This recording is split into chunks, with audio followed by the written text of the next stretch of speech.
Pati lang eh, sinino mo. Malalasok ka yan eh. Gusto mo bang magpakamatay? Bakit hindi yung tubig ng baterya inumin mo? Sinabi mo mong inumin yan eh. Papatayin ka nito. Pambira ka.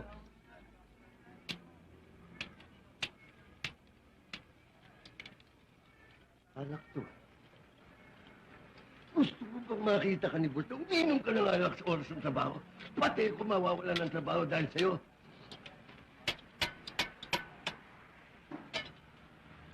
Alak nga, tarantado.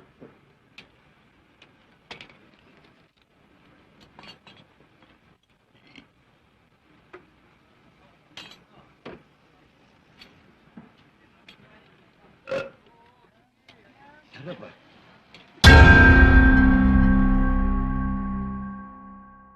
Si Alfonso Disher Tagle Sr., na mas kilala bilang Panchito Alba, o simpleng Panchito, ay isang Pilipinong aktor sa mga pelikula, na halos eksklusibong lumalabas sa mga komedyang papel. Kilala siya sa kanyang mga swarthy looks, at isang kilalang may malaking ilong, na madalas na target ng mga pangungutya, lalo na ang pagtawag sa kanya ni Dolphy na, Baboy Ramo, o Wild Boar. Madalas na lumalabas si Panchito bilang comedic foil kay Dolphy, na kasama niya bilang matalik na kaibigan sa totoong buhay. Siya ay ipinanganak noong February 5, 1925, sa Paco, Maynila. Ang kanyang ina, si Etang Disher, ay naging isang kilalang aktres sa pelikula, simula noong dekada 40, na madalas na napapasama sa mga kontrabidang papel. Naging film actor din ang isa sa kanyang mga kapatid na si Emil Tagle. Si Panchito ay may asawa at mga anak. Ang kanyang tiyahin na si Elena Disher ay isa ring Filipina actress. Nagsimula ang karera ni Panchito sa show business, noong 1942, nang sumali siya sa isang vaudeville troupe na tinatawag na travel stage show, na nagtanghal sa iba't ibang teatro sa Maynila, na sakop ng mga Hapones. Ang nooy 14 na taong gulang na si Dolphy ay miyembro rin ng tropa, kaya nagsimula ang isang panghabang buhay na samahan. Nagsimula ang film career ni Panchito, nang siya, kasama si Dolphy, ay i-cast ng Sampaguita Pictures, sa musical ni Tita Duran Pancho Magalona, na, Sa Isang Sulyap Mo Tita. Ito ay isang karera na tumagal hanggang sa kanyang kamatayan.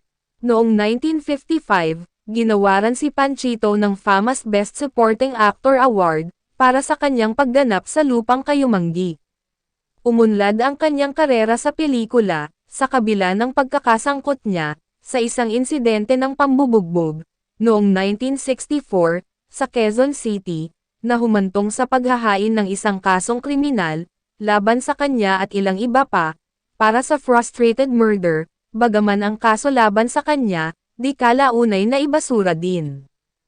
Marahil ay kilala si Panchito, sa mahigit 50+ film team-up nila ni Dolphy, sa mga pelikulang tulad ng Kalabog and Bosyo noong 1959, Bitnak noong 1960, Si Lucio at Miguel noong 1962, Pepe at Pilar, 1966, Pacifica Falayfay, 1969, Fefita Fofongay, 1973, Bugoy, 1979, at Bakit Kinagat ni Adan ang Mansanas ni Eva, noong 1989. Ang kanilang partnership ay umabot din sa telebisyon, kung saan ang duo ay magkakasama sa isang variety show ng ABS-CBN, ang Buhay Artista, noong 1965 hanggang 1972. Sikat ang kanilang tandem sa isang comedic duet routine, kung saan, ay itina-translate nila ang lyrics ng kanilang kanta sa Tagalog o English, na kung papakinggan, ay mali-mali, kaya tiyak na tatawa ka sa mga translation nila. Noong July 4, 1966, nagbigay daan sina Dolphy at Panchito, para sa The Beatles sa Rizal Memorial Sports Complex, sa infamously abbreviated concert tour ng bandang iyon sa Maynila. Bukod sa pagtutulungan nila ni Dolphy, nakilala rin si Panchito bilang supporting player, sa marami pang ibang comedy films.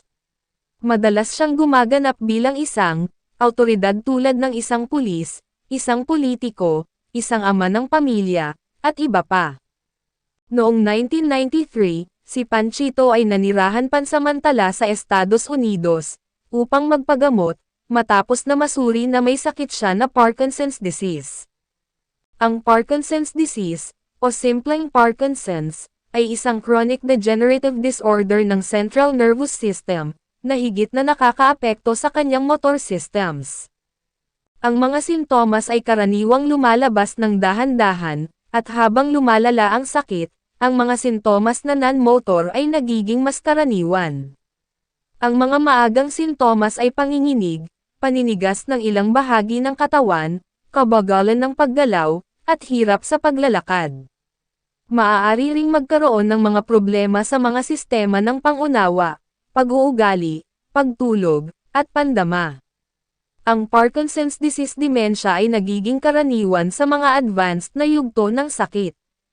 Noong unang bahagi ng 1995, binisita siya ng kanyang matalik na kaibigan na si Dolphy, at pamangkin na si Babalo sa United States, kung saan nakumbinsi siyang lumabas sa pelikulang Home Sick Home, isang comedy film na kinunan kapwa sa Pilipinas at San Francisco, USA, na produced ng Star Cinema. Bagamat limitado ang kanyang paggalaw sa buong pelikula, dahil sa kanyang medikal na kalagayan, ang kanyang pagbabalik pelikula ay malugod na tinanggap ng mga manonood. Makalipas ang ilang sandaling pananatili niya sa Amerika, ay nagdesisyon siyang bumalik sa Pilipinas, para ituloy ang kanyang showbiz career. Mataas ang rating ng guesting niya sa Home Along the Riles, at nakasama siya sa pelikula ni Dolphy at Vandolph na Father and Son. Gayunpaman, habang kasalukuyang ginagawa ang ilang mga eksena para sa nasabing pelikula noong October 1995, siya ay na-stroke na naging dahilan ng kanyang pagka-comatose. Ipinalabas sa telebisyon sa Pilipinas ang video niya, na nakahiga at hinang-hina sa kama. Sa kanyang comatose period sa ospital, nakatanggap siya ng medical at financial support, mula sa kanyang mga dating co-stars. Bukod kay Dolphy, dinalaw din siya ng Itbulaga main hosts na sina Vic Soto at Joey De Leon.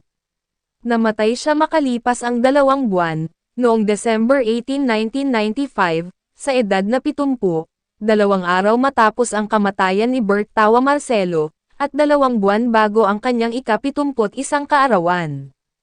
Nabalitaan din na nagpasya si Dolphy, na isama ang mga eksenang bahagyang kinunan ni Panchito sa Father and Son, sa huling bahagi ng pelikula, bilang pagpupugay sa kanyang matagal ng kapareha sa pelikula. Noong 2007, inilabas ng Alpha Music Corporation ang isang album compilation, na pinamagatang The Best of Dolphy at Panchito, na nagtatampok ng 14 na comedic duet ng comic tandem. Paano ho yan, Mampabling? Mariba, wag mo na akong tinatawag ng Mampabling. Ha? Paano ho? Dawag ka na! Ako, ayam na! No. Ha? Ang tanda-tanda mo lang, gusto mo pang aswangin ang anak ko? Ito tanda mo. Tanda mo to. Ayoko niligawan mo anak ko. Nanindihan mo? sinong gusto yung ligawan ko? Kayo. Wow, bigat mo, Ting.